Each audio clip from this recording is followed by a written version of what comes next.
Our next presenters are Eleanor Bacon, who's Deputy Assistant Secretary at the Department of Housing and Urban Development, and Jacqueline Massey, who's the co-president of Wheeler Creek Estates Community Development Corporation, both of whom are here representing the project called Hope 6. It's mixed finance public housing from HUD. Thank you both.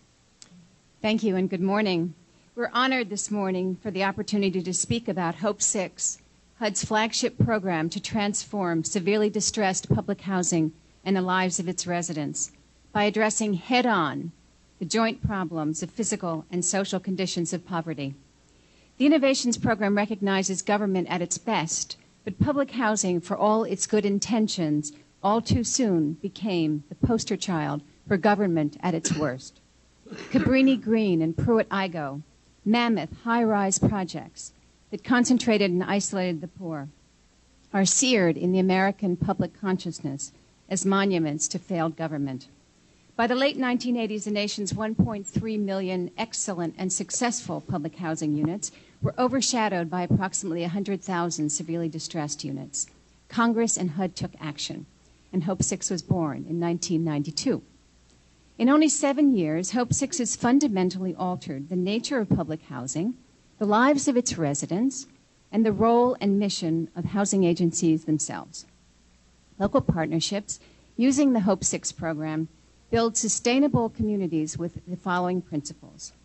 First of all, create diverse, mixed-income communities where public housing is side by side with market rate and affordable housing, where public housing residents have real choice, where they can either return to the redeveloped site or move to other communities. Second, demand excellence in design. Leading planners and architects are designing award-winning, attractive, human-scale communities which are integrated into the larger, broader neighborhoods. Third, bring in the private sector. Hope 6 attracts private capital, private developers to historically disinvested areas, leveraging to date $7 billion in other funds. Fourth, help public housing residents take control of their lives through active participation in the planning process and implementation, through economic opportunity, through results-based jobs training, and effective supportive services. And finally, spur systemic change in the way HUD, public housing agencies, and local governments do business. In Hope 6, HUD strikes an unprecedented balance between federal oversight and local accountability and flexibility, freeing housing authorities and their partners to become entrepreneurs in their own communities, and the results are clear. 7,000 newly employed residents, 3,500 off welfare, 9,000 new homeownership opportunities for public housing families, 27,000 market rate and affordable units in neighborhoods long abandoned by people who had choice, a science and technology magnet school in Atlanta's Centennial Place, a 50% drop in crime in Seattle's New Holly, 150% increase in public housing families with incomes from work in Milwaukee's Hillside Terrace, and a tenfold property tax increase in the neighborhood surrounding Charlotte's First Ward Place. Hope 6 is a model that works. In fact, housing authorities throughout the country have launched more than 100 mixed finance projects using the Hope 6 model. The Public Housing Reform Act of 1998 incorporates the principles of Hope 6, and a recent congressional discussion of a housing production program emphasized the mixed finance model. Other countries such as China, Israel, and South Africa have come to the United States and studied Hope 6. But the greatest impact of Hope 6 has been on the lives of its residents, and I am thrilled and honored to introduce to you Jackie Massey, who will tell you her story. Good morning, everyone. My name is Jacqueline Massey, and I want to tell you what Hope 6 has meant to me and my community. I was a resident of Valley Green, a rundown public housing property in Washington, D.C. for 30 years. Over 300 families were crowded on that hill overlooking Willow Road, surrounded by drugs, crime, and decay. But as bad as things were, when the housing authority said they wanted to rebuild Valley Green, I was still afraid of change. Too many times we have been used by people who claimed they would help us. In fact, even after everyone moved out, my family and 7 other families refused to leave. So the housing authority took all of us to Boston to show us what public housing could be, what public housing could be through the Hope 6 program. We had to be taken out of our own reality in order to open ourselves up to a new way of thinking. Hope 6 changed our reality. It opened doors that we didn't even know existed. When they finally knocked Valley Green down, I said, oh my God, I could actually see the sky. The buildings were blocking the beauty of the community. I cried that whole day. I couldn't believe we had trapped ourselves in this block of pain. Today, when I look up Willow Road, I feel joy. Hope 6 recognized that we all had to work together, residents, the housing authority, and the city. And we have. Residents have been at the table every step of the way. Hope 6 gave us the resources to take control of our own destiny, whether it's job training, education, or credit repair. The opportunities are there if you choose them.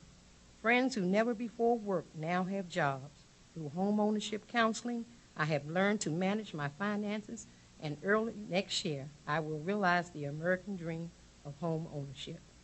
My grandchildren will finally have a safe place to play. To me, Hope 6 has been a chance, a choice, and a change for a better life.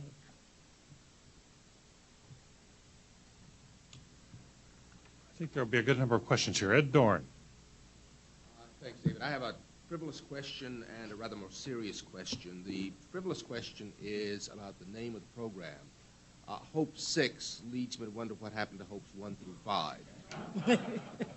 Yes, there were HOPE programs that were instituted before it was home ownership opportunities for people everywhere.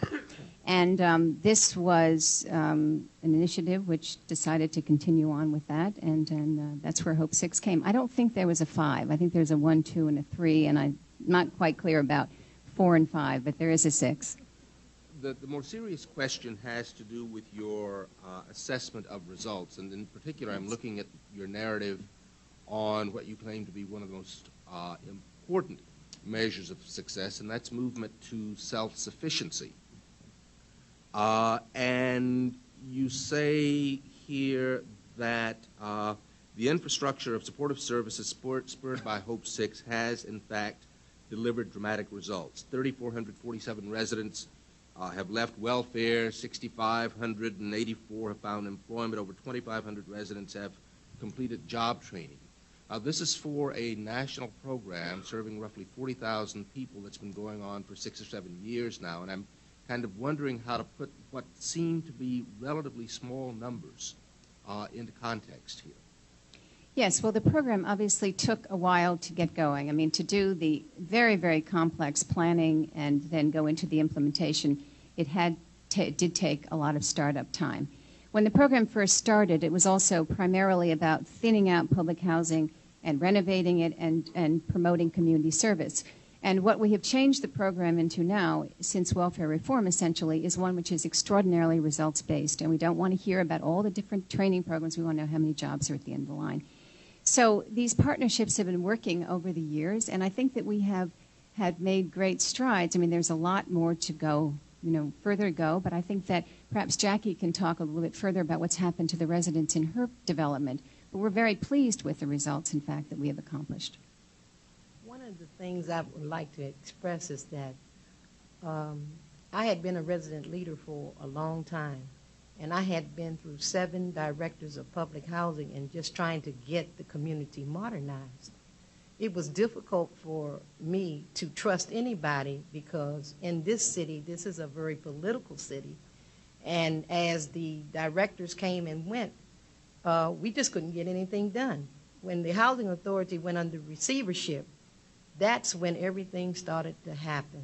New ideas came into this city. Now, living in public housing, and as you noticed, I used the word block of pain because just like everything in life, if you don't educate yourself and bring yourself above and beyond what you see every day, then you believe that's what everything is about.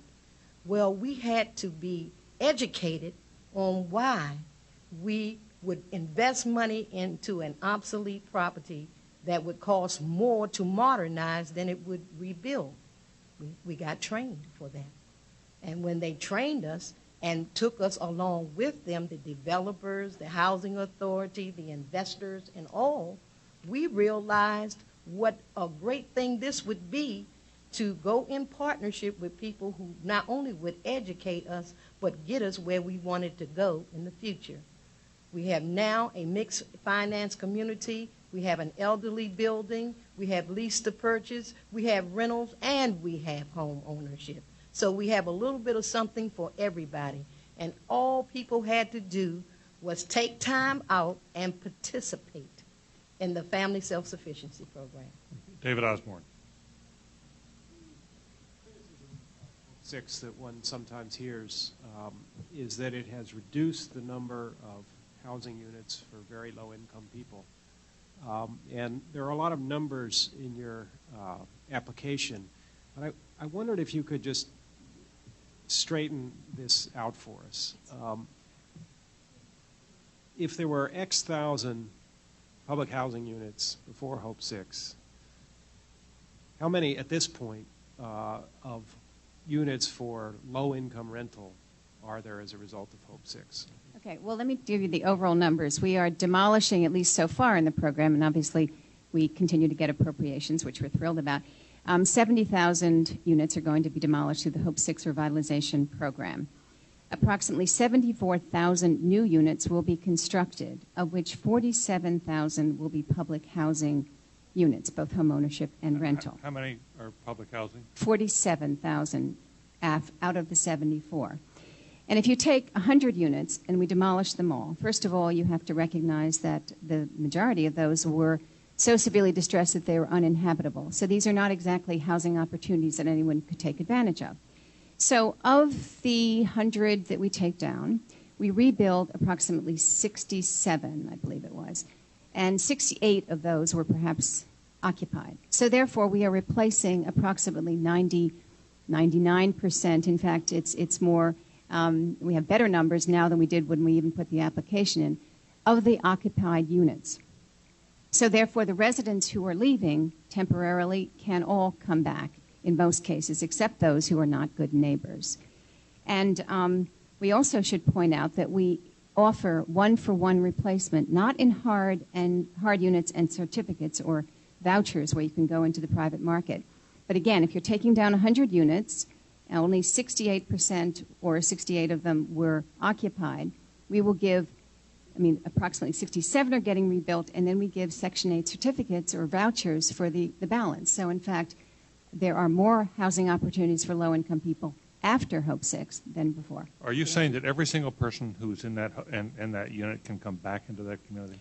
There certainly are situations where there are more residents, if they are in fact quite highly occupied beforehand, that not everyone can come back. But in 99% of the cases, what happens is by the time people do move back, they all can come back. For instance, in Atlanta, there was a big leap of faith because there were not enough units for all the people who might want to come back. In fact, many people chose Section 8, and they thought they would go temporarily into the broader community.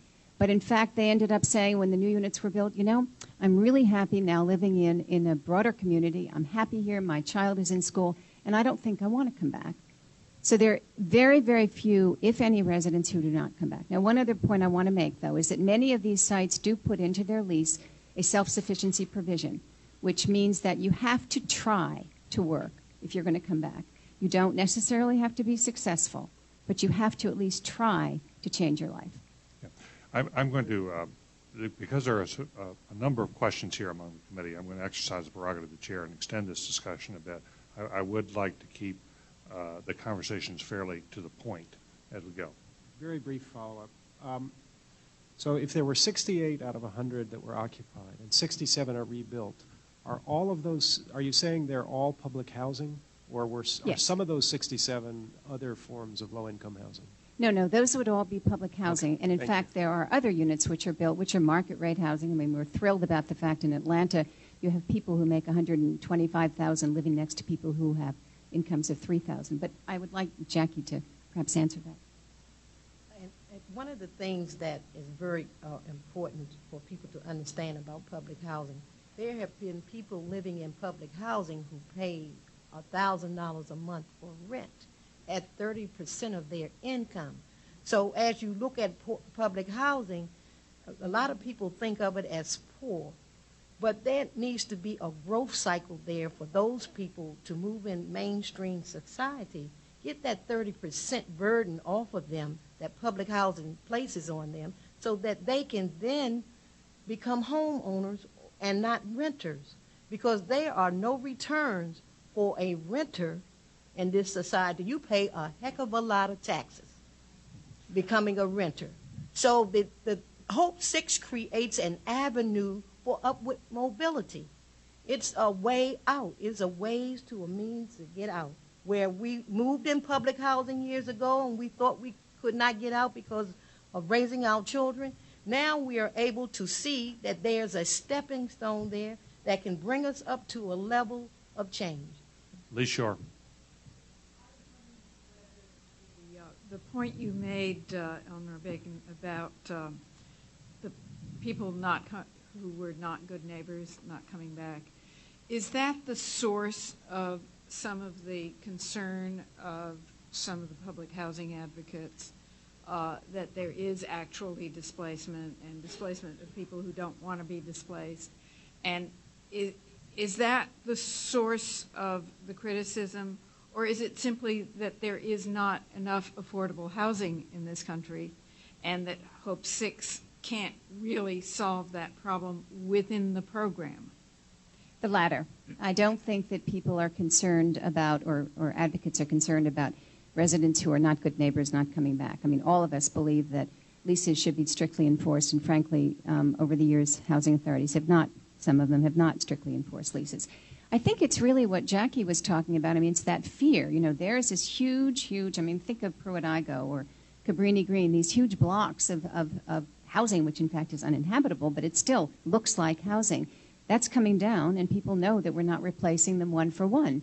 And therefore, the fear is that we're reducing the housing opportunities. In fact, as I mentioned, we're really not. But Hope 6 is only to deal with one piece of the problem. I mean, is not solving all the affordable housing issues and crises that we really have in the country. Antonio. Follow-up to that. Has there been litigation challenging what Hope 6 is doing? And secondly, how would you respond to some of the concerns that is replacing poor people in the element of racism and gentrification? Yeah, first of all, with regard to the issue of racism and gentrification, I mean, it's interesting because we're just recently getting two sources of criticisms. One is that we're being accused of environmental racism by rebuilding in what are considered or what are alleged to be toxic areas in the inner city. On the other hand, we're being criticized for displacing poor minority people into areas which now are desirable by cities through the new economic boom, and therefore we are displacing and gentrifying the communities. Neither of these is founded or well-based, and frankly, we believe that they're wrong. In fact, we do believe that it is important to bring higher-income people into areas which have been concentrated with low-income, primarily minority people. We think that's a very, very good thing. We think it's a very good thing for low-income minority people to be moving out into the broader community where they can have role models and ideas about, you know, the way that people in mainstream America live. So, in fact, I think that the gentrification argument is not valid. In Chicago, for instance, where you have Cabrini Green, which is now an extraordinarily valuable piece of property, Hope 6 provides the opportunity to replace a number of public housing units on site.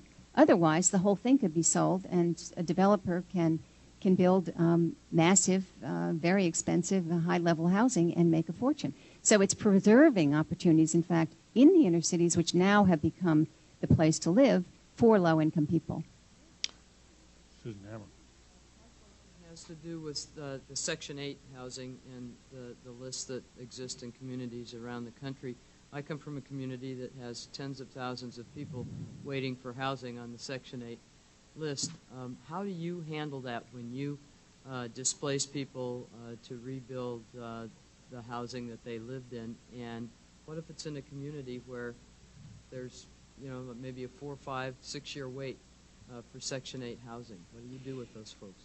Well, first of all, the Section 8 certificates or vouchers, rather, that are given to the Hope 6 people who wish to relocate are a separate pot, so they don't go into the long waiting list. But there really is a critical problem that we're facing now that American cities are... We go to the top of the list. We didn't understand that. Yeah, they don't go on the existing list? No. There is a separate pot of Section 8 vouchers for Hope 6 relocatees. So they're taken, they have priority? Well, they have a separate allocation of vouchers so that they're not in the other waiting list. Even if they have a separate allocation of vouchers and there's no housing Well, for that's... them. Yes, that's the second point. Okay. I mean, for instance, in San Francisco, again, each of these Hope Sixes are absolutely unique to the local conditions, and that's, again, one of the innovations of the program, that we have virtually very, very few rules and regulations about what Hope Six is about. Every year we just keep raising the bar, and people fly over it with, room to spare, and so we raise it the next year. But in San Francisco, for instance, where you have virtually a 0% vacancy rate, the Housing Authority is committed to replacing, I believe it's even 100% units of the units. So they know that there is a housing crisis for low-income people in San Francisco, and therefore they replace absolutely as many units as they can with hard units.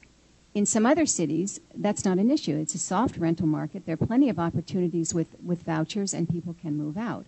But as you know, the department recently increased the fair market rent in I believe 50 cities to the 50. I'm sorry, I don't know the number of cities, but to the 50th percentile from the 40th, and therefore 50% of the available units in that particular locality should be available for Section 8. But we recognize that, again, in this economic boom, the whole issue of rental housing has become critical, and we provide very serious mobility counseling. In fact, taking people in cars to show them different neighborhoods, so that we're taking this very seriously. So some of the people that have to move out of this housing may, in reality, become homeless at some point because there's no available housing in communities like San Jose and San Francisco and other areas. People do not become homeless. I mean, that is, I believe, one of the myths that I've heard. I really do not believe that there's any example where that has happened. We provide very serious counseling, and if there are, we certainly should know about it and address it. But we provide counseling. People can move into other public housing on a temporary basis and then move back to the site. I mean, there is an opportunity for everyone to find a home. Thank you. We've allowed this discussion to extend because the committee, I think, has been genuinely impressed in many ways by what you're doing, but we're also troubled by the criticisms and we don't want to be in a position, obviously, of saluting the program, which may, in fact, put a lot of people through a shuffle in their lives that they wind up worse off. That's what we've been trying to. Clearly, some people, many people, Jackie Massey is an obviously and clear example, are living better lives. And we've just been trying to sort out, are there people who in fact find their lives disrupted, and they go through a shuffle and they wind up in something that is worse off, and this is what's attracting the criticism. I think there's definitely, one cannot discount the disruption, and certainly Jackie was one of the families that would not move out. Right. She can talk to you more about that, but the disruption has in fact ended up with tremendous success and opportunities. Change is absolutely extraordinarily difficult for anybody, and I think going out of the culture of public housing, which generations have lived in, to this uncertain situation where, we have years and years in history of broken promises and expectations that never happened through the urban renewal days, et cetera. People have no trust, and that trust takes a long time to build. But we have met with public housing advocates. We have met with residents. We met with the Public Housing National Organizing Campaign soon after I came to HUD, and they were furious. They couldn't say enough bad things about Hope 6, and we really spent like 2 hours talking. And we talked to them about what they wanted. They wanted training. And so we immediately, within 3 months, had training all over the country on what is Hope 6 about, what is the process about, what is development, what is a tax credit, what is a real estate developer, what is an architect, how does all this stuff work? And we had not only the residents, but also the housing authority, so that they both could be sharing with each other and understand the constraints and limitations and fears and expectations of both sides. Jackie? And it works. The education works. Jackie Massey, you have the last word. We thank you both very much. Thank you.